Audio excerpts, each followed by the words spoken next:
તો નમસ્કાર ખેડૂત મિત્રો, તમે જોઈ રહ્યા છો ખેડૂત સાથી યુટ્યુબ ચેનલ। તો ખેડૂત મિત્રો, આજના વિડીયોમાં આપણે જોવાના છીએ તારીખ 15 ફેબ્રુઆરીના કપાસના ભાવ। તો ચેનલમાં નવા હો તો ચેનલને અત્યારે સબસ્ક્રાઈબ કરી દેજો। તો ખેડૂત મિત્રો, આજના દિવસે કપાસના ભાવ બે રીતે બોલવામાં આવી રહ્યા છે, તો નીચા ભાવ અને બીજા ઊંચા ભાવ। તો શું ચાલી રહ્યા છે આપણી આસપાસના બધા માર્કેટિંગ યાર્ડમાં કપાસના ભાવ તે આપણે જોઈએ। ગોંડલ 1151 થી 1451, જામજોધપુર 1330 થી 1461, જામનગર 1000 થી 1420, બાબરા 1420 થી 1535, જેતપુર 500 થી 1451, રાજકોટ 1321 થી 1500, અમરેલી 780 થી 1490, સાવરકુંડલા 1300 થી 1450,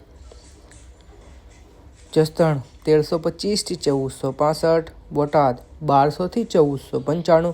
તો ખેડૂત મિત્રો, જતા કોમેન્ટ બોક્સમાં એ પણ જણાવતા જજો કે તમારા વિસ્તારના કપાસનો શું ભાવ ચાલી રહ્યો છે, જેથી આપણે બધા જ ખેડૂત મિત્રોને એકબીજાના વિસ્તારના કપાસના ભાવનો અંદાજ રહે। અને સાથે કોમેન્ટ બોક્સમાં એ પણ જણાવતા જજો કે તમારે બીજા કયા વિસ્તારના કપાસના ભાવ જાણવા છે અને તમે બીજા ખેતીને લગતા કયા વિડીયો મેળવવા માંગો છો।